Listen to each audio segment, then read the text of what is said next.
حجم فیلم ها سنگین میشد، به خاطر همین فقط نواس ما رو مضاف کردیم. این حالا بریم سراغ ادامه کارمون تا در مورد ارثبری و اوورلود صحبت کنیم با هم دیگه. اول ارثبری رو بگم که اینهریتنس که آشنا بشیم باهاش و ببینید که توی زبان برنامه‌نویسی دیگه مثل زبان PHP که شیگرایی داشتیم ارثبری بود، داخل C ارثبری هستش، داخل خیلی از زبان‌ها هستش. قضیه بازم برمیگرده به همون شیگرایی. بریم سراغ کد نویسیمون. تعریف کنم سری پکیج مین ایمپورت fmt و فانک. مسلما نیاز دارم به اینجا یک سری استراکت ها، یعنی اگه بخوام یک مثال کاربردی براتون بزنم، یعنی به دردتون بخوره متوجه بشین، حالا درکش کنید.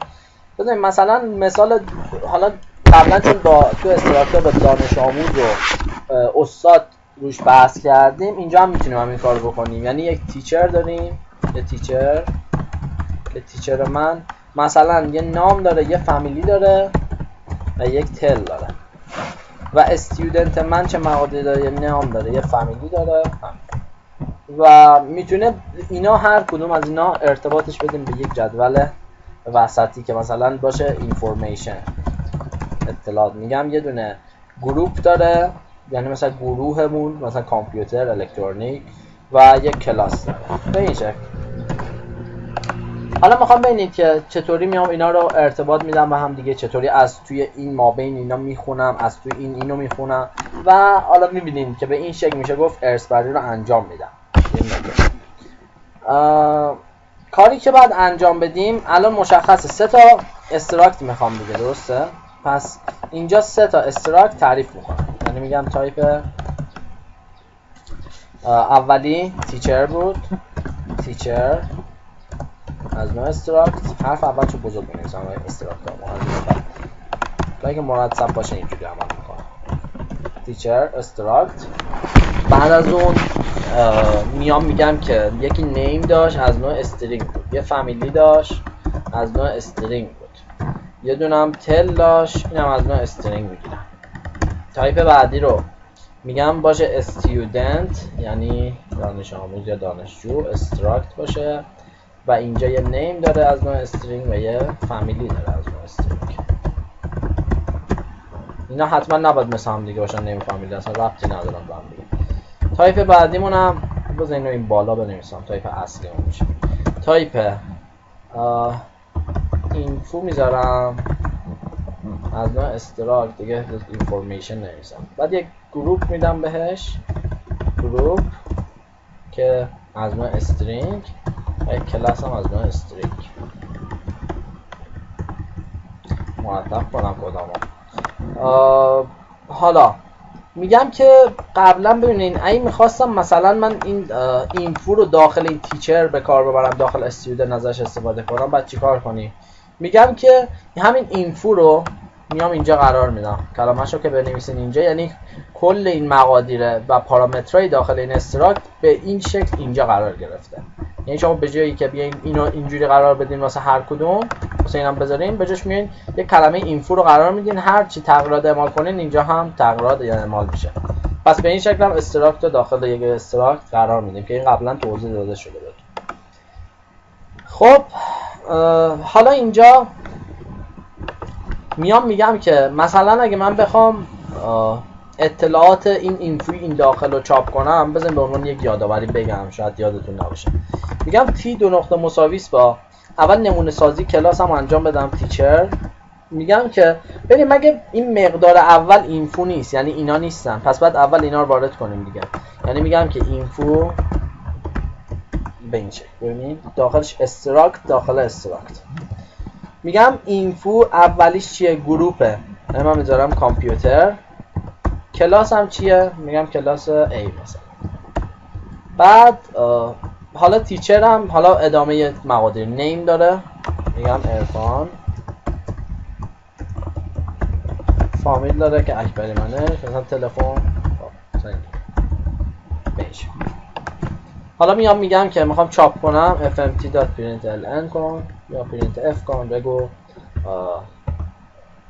اینجوری میتونم بگم که my name is درصد s برای استرینگ ها بود دیگه. اینجا اولی چی میشه؟ my name is عرفان اکبری. من میخوام بنویسم میگم t dot، یعنی name دارم و t، البته بزنین اینو my name is فلان t dot name رو فقط میخوام مثلا و گروه کامپیوتر هم میخوام. من میگم and my group is درصد s که اینجا میگم t dot group، یعنی این گروه اینجا، یعنی اینو ترکیبی از هم دیگه است. الان اجرا کنم ببینیم خروجی چی میده. My name is عرفان and my group is computer، یعنی از توی این استراکت هم داره میکشه. این استراکت ترکیب شده، اینا اینفو با هم دیگه ترکیب شدن با تیچر. به این شکل پس استراکت داخل یک استراکت دیگه قرار میدیم و ازش استفاده میکنیم. خب حالا چه کاری انجام بدیم؟ بزن ببینیم. اگه بخوام حالا اینا رو پس داشته باشیم یا اینکه میخوایم پاک کنیم یا اینو بزنیم یک فانکشنش کنیم دیگه، یعنی اینو به حالت فانکشنی که کار یک متد انجام میده من انجام بدم، همین کارو بکنم. یک تابع اکو پیج. ببینید این فانکشن هم یک پارامتر ورودی داره، یعنی یک اینفو رو باید بهش بدم. یعنی من میخوام اینفو رو اینجا بهش بدم، یعنی این اصلی رو بهش بدیم که بگیم مثلا آی، اسمش رو میدم آی از نوع اینفو در نظر بگیره. میتونه این متغیر اشاره گر باشه، یعنی این پارامتر ورودیمون باید اشاره گر باشه. این اکو هم یعنی اون تابعی که در زیر مجموعه اینا داره کار انجام میده برای من. چه کاری؟ به این شکل میگم fmt.printf کن. به همین شکل مثلا میگم my میمیسم teacher یا میمیسیم teacher name is درصد s و میتونیم بگیم حالا گروپ نیم هرچی. البته بذارین چون اینجا میخوام گروپ نیم بگم، بذار بگم گروپ نیم is فلان و کلاس نیم is به این شکل. تغییرات میدم مثلا که ببینید چه شکلی عمل میکنم. خب حالا اینجا میام میگم که t dot گروپ، ببینید همه اینا رو داره دیگه، اینفو اکو. اجرا میکنم، خروجی رو ببینید تا توضیحات بعدی بدم. اینا مقداراشو ندادم نه؟ بله. اینجا ببینید درصد اسا چی میشن؟ اینا میشه i dot group و i dot class. خب پس اینم از این. دوباره اجرا ببینید هم درست شد. group name is computer class name is a، یعنی این مقداری که اینجا داده شده کامپیوتر و a. حالا یعنی این تغییر کنه اونجا مسلما تغییر میکنه دیگه. مثلا اینجا ران کنید دوباره ببینید باز تغییر کرد.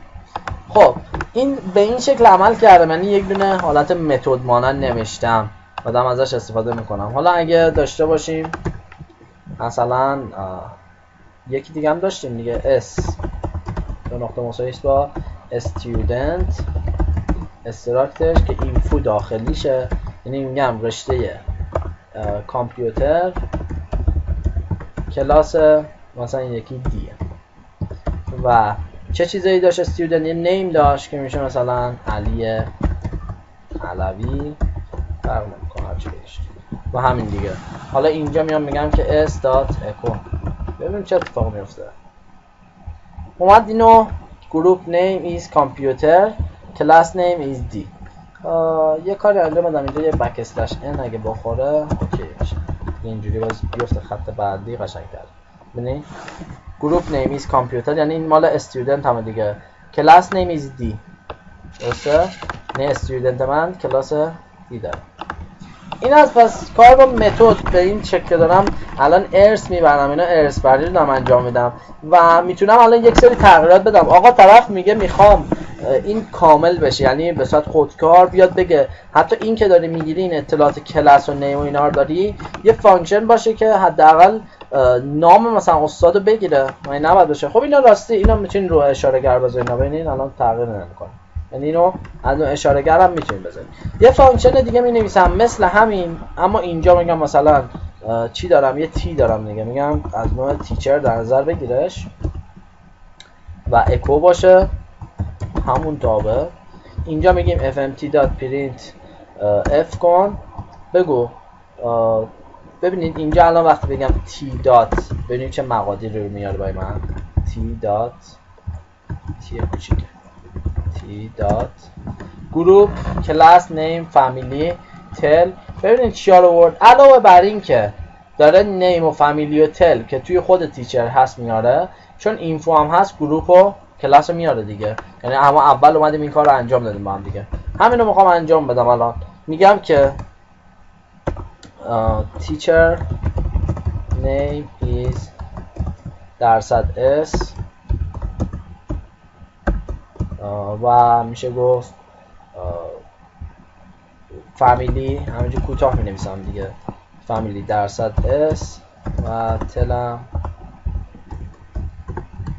%s اسشو نذاشتم. و چه مقادیری میشه؟ تی دات اولیش نیم میشه، خب تی دات بعدیش فامیلیه و بعدیش تی دات تله. و اما برای کلاسش دیگه کلاسش میشه %s، اینجا میشه گروپ هم میشه %s. خب اینجا میشه تی دات کلاس کمی طولانی شد و تی دات گروپ اشکال نداره. این از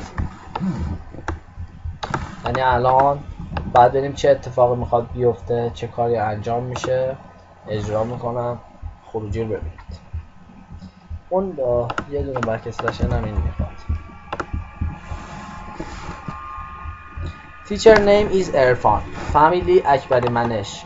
تل 0938 فلان. کلاس سی. گروپ کامپیوتر. بعد اینجا هم که گروپ نیم ایز کامپیوتر اینه، این که مال تیچر بود. چی دیگه تیچر یعنی به این شکل من تغییرش دادم. گفتم وقتی اکو شد تیچر رو در نظر بگیر، وقتی یک دونه از نوع تیچر بهت داده تو بیا این کارا رو انجام بده. یعنی اون تابع قبلی این یکی روش اثر نمیشه دیگه. این مقادیر برای فقط اون دومی اثر میکنه که استودنت. الان هم واسه استودنت یکی تعریف مثل همین میکنم، فقط اینا رو تغییر میدم دیگه. استودنت نیم و اینا بیشتر چیزاش مثل همین. تل که نداشت دیگه استودنت و اینا کلاس گروپ رو داره. پس این تل هم از اینجا برمیداریم و تمام. این هست. حالا اینجا باید اینم تغییر کنه و روش کارش بشه به اون شکل. تیچر اینجا میشه استودنت. اینم میگم بذاریم اس که دیگه همه مرتب باشه، اینجوری باشه شلوغ نباشه. بعدا باز کد رو بهتون میدم یه موقع سردرگم نشه. دوباره اجرا میکنم. اون دیگه باید اوکی بشه. این از این. ببینین فقط تلو نداشت دیگه. شد نیممون چی بود؟ گفت student name is علی. مگه علی نبود؟ خب فامیلیش علوی. کلاس دی گروپ کامپیوتر. اما عرفان اکبرمنش کلاس سیه، استاد انگار تیچر دیگه، تیچر نیم از نوع تیچر. میتونید شما یک دونه حالا درجه هم لول هم تعیین کنید. در کل خواستم این آورلود و ارث بردی رو کلا بهتون بگم که به چه شکلی اومدیم این کارا رو انجام دادیم. الان باید متوجه شده باشیم که چه اتفاقاتی افتاد. یک سری روش‌های جدید با هم دیگه کار کردیم که دیدید به همین شکل اومدم ترکیبی از استراکتا یک کاری انجام دادم تا اطلاعات رو به صورت ترکیبی بخونم. اینم از قسمت ارث بردی آورلود.